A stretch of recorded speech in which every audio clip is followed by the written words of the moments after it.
ముఖ్యమంత్రి ఆప్ అధినేత అరవింద్ కేజ్రీవాల్ కేసు మరిన్ని కొత్త పాఠాలు లేదా కొత్త మలుపులకు కారణమవుతుంది. గతంలో ఒకసారి ఆయన మార్చిలో అరెస్ట్ చేశారు ఢిల్లీ లిక్కర్ స్కామ్కు సంబంధించి. ఆ స్కామ్లో ఇప్పుడు మాజీ ఉప ముఖ్యమంత్రి మనీష్ సిసోదియా, కవిత ఇంకా చాలామంది విడుదలయ్యారు. అరవింద్ కేజ్రీవాల్ కూడా ఎన్నికల ప్రచారం అనేది ఆయన హక్కు కాబట్టి ప్రచారం కోసం విడుదల చేసింది సుప్రీంకోర్టు. అదే కొత్త ప్రెసిడెంట్, కొత్త దృష్టాంతం, అంతకుముందు లేదు.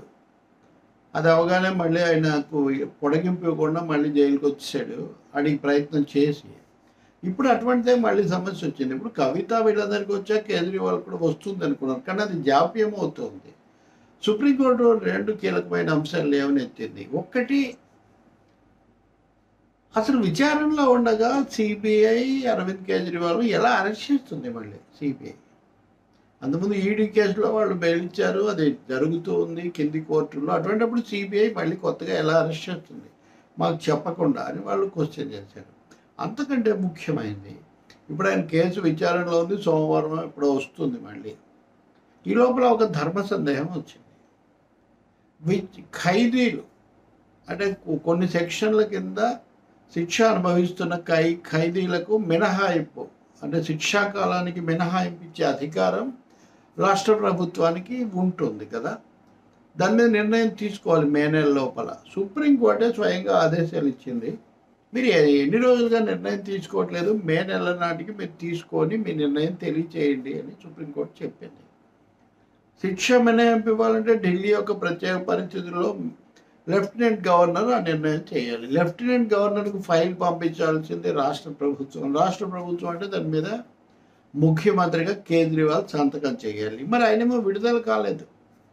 మే నెలలో మీరు నిర్ణయం చేయండి, 2 నెలల లోపల మీరు నిర్ణయం చేయండి అని చెప్తే సుప్రీంకోర్టు ఇప్పుడు ఆగస్టు అయిపోయి సెప్టెంబర్ వచ్చినా కానీ ఇంకా నిర్ణయం చేయగలిగిన పరిస్థితి లేదు.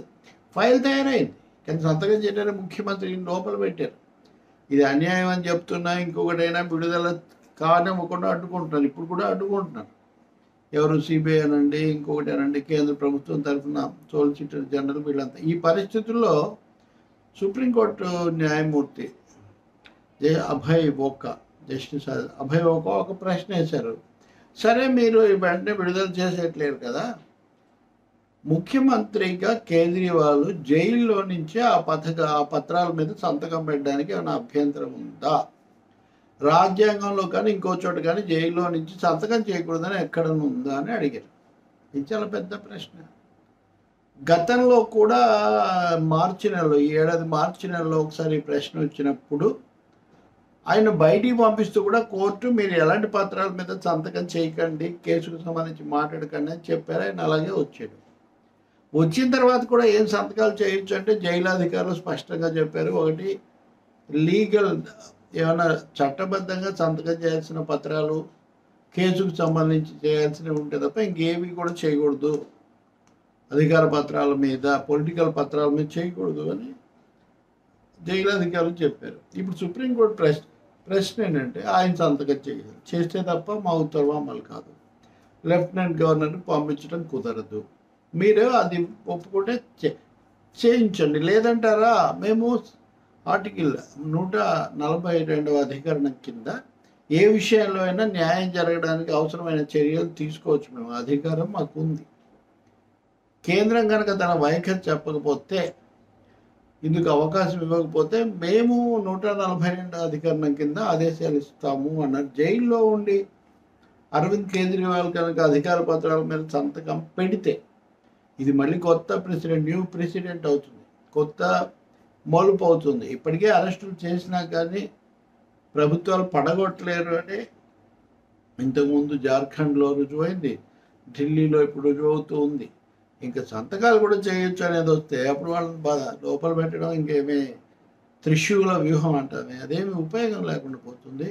మూడవది, వేధింపు, కక్ష సాధింపు అనే మాటలకు కూడా అర్థం అది కుదరదు ఇంకా. కాబట్టి సుప్రీంకోర్టు హెచ్చరిక, ఇది 142 కింద మమ్మల్ని చర్య తీసుకోమంటారా, మీరు చెప్తారా అని. సొలిసిటర్ జనరల్ అతనేమో నేను కనుక్కొని చెప్తానన్నారు. ఏం చెప్తారో రాబోయే రోజుల్లో ఏదైనా జరగవచ్చు. సుప్రీంకోర్టు ఇంకొక కొత్త సంచలనానికి కారణమవుతుందా